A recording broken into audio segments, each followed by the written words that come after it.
안녕하세요. 우리가 매일 쓰는 인터넷, 이메일, 와이파이는 너무나 당연하게 전 세계 어디서든 연결되잖아요. 네, 그렇죠. 이게 전부 개방형 프로토콜이라는 약속 덕분인데 이상하게 돈은 그렇지 않죠. 맞아요. 돈은 나라마다, 은행마다 꽉 막힌, 뭐랄까 폐쇄적인 시스템들의 집합체에 가깝습니다.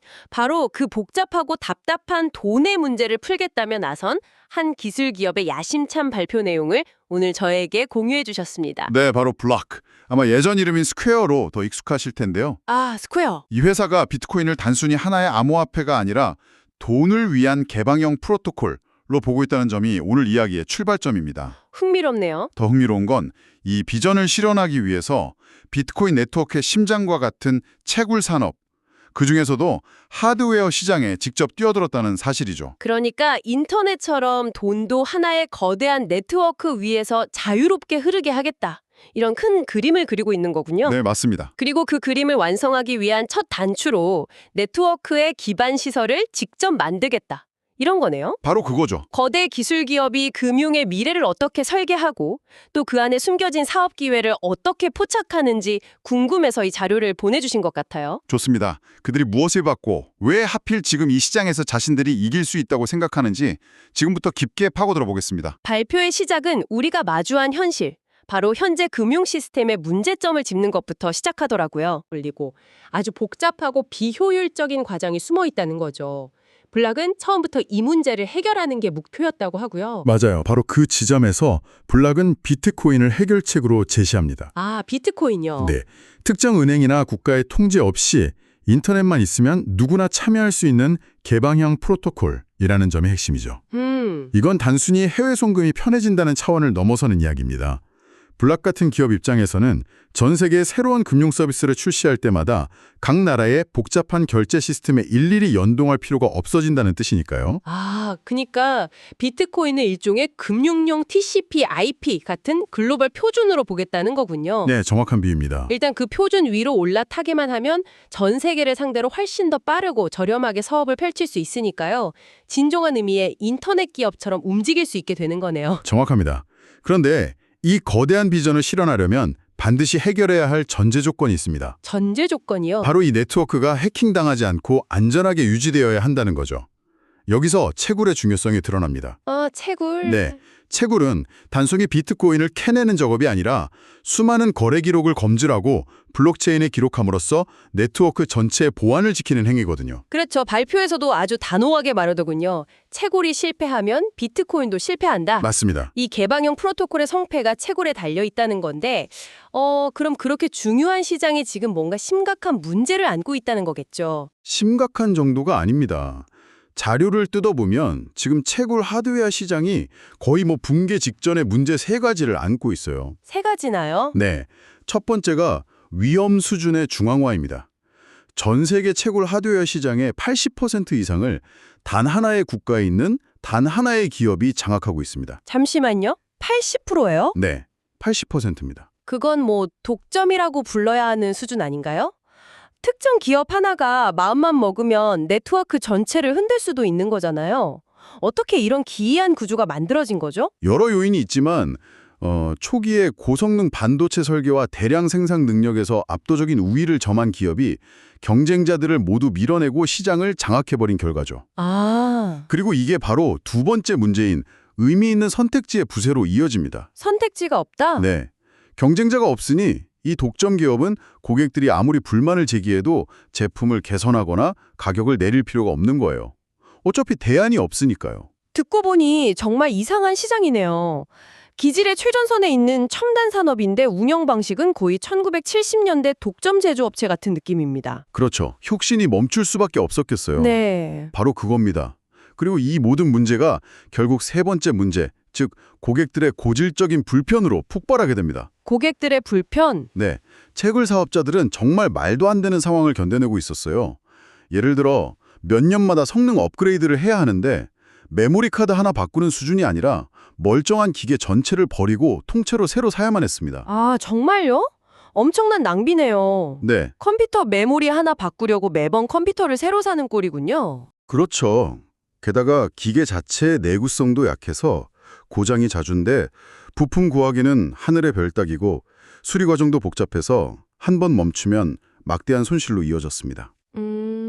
심지어 이 장비들을 관리하는 운영 소프트웨어조차 제각각이라 여러 시스템을 덕지덕지 붙여 써야 하는 뭐랄까 비효율의 극치를 달리고 있었고요. 한마디로 총체적 난국이었던 셈입니다. 정리가 되네요.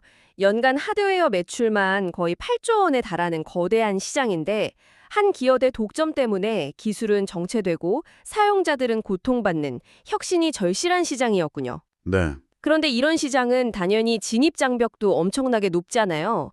최첨단 반도체 설계 능력, 파운드리와의 관계, 자금력까지. 그런데 블록은 발표에서 이 높은 장벽들이 오히려 자신들에게는 자산이라고 주장하더라고요. 맞아요. 이건 보통 자신감이 아닌데 어떤 근거가 있는 건가요? 여기서부터가 이 발표의 하이라이트입니다. 블록이 내세우는 자신들의 압도적 우위는 4가지로 요약되는데요. 네. 첫째는 최고 수준의 팀입니다. 잠시만요. 최고 수준의 팀이라는 건 사실 모든 기술 기업이 하는 말 아닌가요? 애플이나 테슬라 출신이라는 게 채굴 하드웨어라는 아주 특수한 분야에서 정말 결정적인 차이를 만들어낼 수 있을까요? 좀 막연하게 들리는데요. 좋은 지적입니다.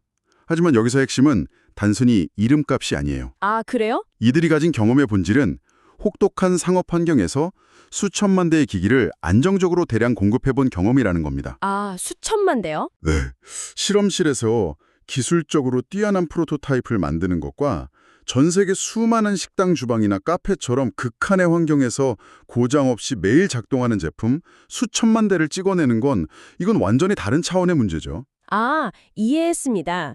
단순한 기술력이 아니라 규모의 신뢰성을 검증받은 팀이다, 이런 거군요. 바로 그겁니다. 그 대량 생산과 품질 관리 노하우에서 결정적인 차별점이 생기는 겁니다. 알겠습니다. 두 번째는 뭔가요? 두 번째는 반도체 파운드리와의 강력한 파트너십입니다. 지난 수년간 스퀘어 결제 단말기를 만들면서 세계 최고 수준의 반도체 제조사들과 이미 전략적인 관계를 구축해왔다는 거죠. 이건 단순히 부품 공급사를 확보했다는 의미를 넘어서 최첨단 반도체 공정에 접근할 수 있는 티켓을 손에 쥐고 있다는 뜻입니다. 결국 팀, 파운드리 모두 장기적인 신뢰의 문제군요. 그런데 요즘 같은 시대에 하드웨어 사업에서 지정학적 리스크를 빼놓을 수 없죠. 물론이죠. 앞서 시장이 특정 국가에 집중된 게 문제라고 하셨는데 블록하야 강점도 아마 그와 관련이 있겠네요. 정확히 보셨습니다. 그게 바로 세 번째와 네 번째 강점으로 이어집니다. 네. 세 번째는 비트코인에 대한 장기적 헌신이에요. 블록은 단기 수익을 노리고 시장에 뛰어든 게 아니라 비트코인의 미래 자체에 투자하는 회사라는 이미지를 강조합니다. 아, 채굴자들 입장에선 몇 년 뒤 갑자기 사업을 접어버릴지 모르는 회사보다 끝까지 함께 갈 파트너를 원하겠죠. 그렇죠. 신뢰가 중요하니까요. 그리고 마지막 네 번째가 바로 미국 내 설계 및 조립입니다. 이건 특정 국가에 집중된 공급망의 중앙화 문제를 정면으로 겨냥하는 동시에 지정학적 리스크를 줄여 공급망의 안정성을 높이는 아주 중요한 전략적 카드죠. 핵심 자산과 정확히 일치했다는 이야기네요. 정말 흥미롭습니다. 네. 자, 그럼 이 막강한 팀과 자산을 가지고 대체 뭘 만들었을까요? 발표에서는 기존 채굴기를 일회용 신발 상자 같다고 비판하면서 자신들은 채굴 인프라를 완전히 재창조했다고 선언하는데요. 그들이 내놓은 해결책 프로토의 핵심은 한 단어로 모듈화, 즉 머듈라입니다. 모듈화요? 네, 마치 레고 블럭처럼 각 부품을 쉽게 분리하고 교체할 수 있게 설계한 거죠. 당연히 수리도 간편해지고 내구성도 훨씬 강해졌습니다. 오, 하지만 진짜 욕심은 업그레이드 방식에 있어요. 아까 말했던 기계 전치를 버려야 했던 그 비효율을 없애고 성능에 직접적인 영향을 미치는 핵심 부품, 해시보드만 쏙 빼서 교체할 수 있게 만든 겁니다. 아, 이제야 모든 조각이 맞춰지는 느낌입니다. 단순히 더 좋은 기계를 만든 게 아니었네요. 채굴 사업자들의 경제 구조 자체를 바꾸려는 시도군요. 맞습니다. 장비 구매를 일회성의 막대한 비용 지출이 아니라 블록과의 장기적인 파트너십으로 전환시키는 거네요. 바로 그 지점에서 정말 영리한 비즈니스 모델이 등장합니다. 뭔가요? 바로 면도기 면도날 모델이죠. 아, 그 유명한 질레트 전략이요? 맞습니다. 채굴업계의 질레트가 되겠다는 선언이죠. 면도기 본체에 해당하는 셰시, 펜 같은 내구재는 한 번만 판매합니다. 이건 마진이 낮아도 상관없어요. 네. 진짜 수익은 주기적으로 교체해야 하는 고마진 부품, 즉 면도날에 해당하는 해시보드에서 나오는 겁니다. 아하, 몇 년마다 모두가 업그레이드해야 하는 이 해시보드를 계속 팔겠다는 거죠. 이건 정말 양쪽 모두에게 이득이네요. 고객 입장에서는 초기 투자 비용과 총 소유 비용, TCO를 극적으로 줄일 수 있고, 그렇죠. 블럭 입장에서는 일회성 매출이 아니라 안정적이고 예측 가능한 현금 흐름을 만들 수 있으니까요. 정말 영리한데요? 네. 하드웨어와 비즈니스 모델이 완벽한 한 쌍으로 맞물려 돌아가는 겁니다.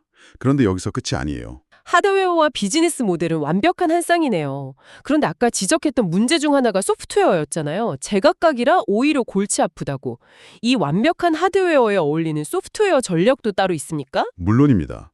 여기서 또 한 번 시장의 관행을 뒤집습니다. 또요? 보통 소프트웨어는 또 다른 유료 취익원이지만 블럭은 채굴 장비 운영 소프트웨어인 프로토플릿을 완전히 무료, 심지어 오픈소스로 공개해버립니다. 무료라고요? 그 비싼 소프트웨어를요? 그건 그냥 자선 사업 아닌가요? 그렇게 보일 수도 있지만 사실은 더 큰 그림을 보고 있는 겁니다. 큰 그림이요? 이 무료 소프트웨어가 그 자체로 강력한 잠재 고객 확보 엔진이 되는 거죠. 아, 채굴자들이 처음에는 이 편리하고 통합된 무료 소프트웨어를 쓰기 시작할 겁니다. 그러다 보면 자연스럽게 블럭의 하드웨어 생태계에 익숙해지고 결국엔 하드웨어를 구매할 때도 블럭 제품을 선택할 확률이 높아진다는 계산이죠. 소프트웨어로 고객을 낚아서 하드웨어라는 본진으로 끌어들이는 아주 정교한 전략이군요. 네, 맞습니다. 와, 정말 치밀하네요. 모듈형 하드웨어로 진입장벽을 낮추고 면도기 면도날 모델로 지속적인 수익을 만들고 무료 소프트웨어로 시장 전체를 자신들의 생태계로 끌어들이는 거대한 계획이군요. 그렇죠. 그런데 이들의 목표가 단순히 현재의 대규모 채굴 사업자들에게 장비를 파는 것에서 그치지 않는다고요? 맞습니다. 그건 단기적인 목표일 뿐이고 장기적인 성장 계획은 두 개의 큰 축으로 나뉩니다. 네. 첫 번째는 기존 산업 수요의 확대입니다. 이건 비교적 명확해요. 계속해서 더 효율적인 반도체 칩을 개발해서 기존의 대형 고객들이 주기적으로 블록의 해시보드로 업그레이드하게 만드는 반복적인 교체 사이클을 만들어내는 겁니다. 기존 고객들을 단골로 만들어서 계속 가치를 창출하는 전략이군요. 그럼 두 번째 축은 뭔가요? 이게 더 중요할 것 같은데요. 네, 두 번째 축인 신규 고객층으로의 확장이 이 전략의 철학적 핵심과 맞닿아 있습니다. 철학적 핵심이요? 네, 앞으로 더 작고 조용하고 효율적인 디자인과 새로운 냉각 방식 같은 혁신을 통해 채굴의 진입 장벽 자체를 극적으로 낮추겠다는 겁니다. 아, 그렇게 되면 지금까지는 자본과 기술이 없어서 채굴을 생각지도 못했던 중소규모 사업자, 아프리카나 남미 같은 새로운 지역의 사업자, 심지어는 남는 전기를 활용하려는 분산형 에너지 사업자 같은 완전히 새로운 유형의 고객들까지 시장으로 끌어들일 수 있게 되죠. 아, 그건 단순히 시장 파이를 키우는 걸 넘어서는 의미가 있겠네요. 그렇죠. 더 많은 다양한 사람들이 채굴에 참여하게 된다는 건 결국 특정 소수에게 집중되어 있던 네트워크의 통제력이 분산된다는 뜻이니까요. 정확합니다. 바로 그게 블록이 노리는 궁극적인 효과입니다. 사업적 성공을 넘어 비트코인 네트워크의 탈중앙화에 직접적으로 기여하겠다는 거죠. 결국 모든 이야기가 처음으로 다시 돌아가는군요. 비트코인이 돈을 더 개방적이고 누구나 접근 가능하게 만들려는 프로토콜인 것처럼. 네, 블락은 그 비트코인을 지키는 채굴 하드웨어를 더 개방적이고 접근 가능하며 탈중앙화되려고 하는 거네요. 자신들의 사업과 비트코인의 근본 철학을 완벽하게 일치시키는 모습이 정말 인상적입니다. 좋습니다. 오늘 정말 깊이 파고들어봤네요. 한번 정리해보겠습니다. 우리는 돈이 인터넷처럼 자유롭게 흐르지 못하는 현실에서 시작해 비트코인을 돈을 위한 개방형 프로토콜로 보는 블락의 거대한 비전을 살펴봤습니다. 네. 그리고 이 비전의 심장인 채굴 시장이 사실은 한 기업의 독점으로 인해 기술이 정체되고 사용자들이 고통받는 심각한 문제를 안고 있다는 걸 확인했죠. 그리고 블락이 자신들이 지난 16년간 쌓아온 핵심 역량, 즉 대규모 하드웨어 양산 경험을 가진 팀, 파운드리와의 관계, 장기적인 비전 등을 활용해 이 문제를 어떻게 해결하는지 분석했습니다. 그렇죠. 특히 모듈식 설계라는 기술 혁신과 면도기 면도날이라는 비즈니스 모델을 결합해서 고객의 비용은 줄여주면서 자신들은 안정적인 수익을 창출하는 모두가 윈윈하는 구조를 만들어낸 점이 핵심이었습니다. 맞습니다. 오늘 대화는 기술과 비즈니스 모델의 혁신에 초점이 맞춰져 있었는데요. 여기서 한 걸음만 더 나아가 이런 질문을 던져보면서 마무리하면 어떨까 합니다. 네, 좋습니다. 만약 블락의 계획대로 비트코인 네트워크를 지키는 이 하드웨어의 탈중앙화에 정말 성공한다면 과연 이것이 돈을 위한 글로벌 개방형 프로토콜로서의 비트코인의 본질에 어떤 영향을 미치게 될까요? 아주 흥미로운 질문이네요. 지금까지 우리는 코드와 수학에 대한 신뢰를 이야기해왔지만 사실 그 신뢰를 뒷받침하는 물리적인 현실은 극소수에게 집중되어 있었던 셈이니까요. 맞아요. 네트워크 보안에 참여하는 물리적 장벽이 낮아져서 거대 기업뿐만 아니라 중소사업자나 개인까지 누구나 더 쉽게 네트워크의 수호자가 될 수 있다면 우리가 코드와 수학에 드는 신뢰의 성격은 과연 어떻게 변하게 될까요? 더 많은 사람들이 스스로 네트워크를 지키는 주체가 될 때 그 네트워크의 가치와 안정성은 어떻게 진화할지, 그리고 그것이 우리가 돈이라고 부르는 것에 대한 사회적 합의를 어떻게 바꿔놓을지 한번 깊이 생각해 볼 만한 질문인 것 같습니다.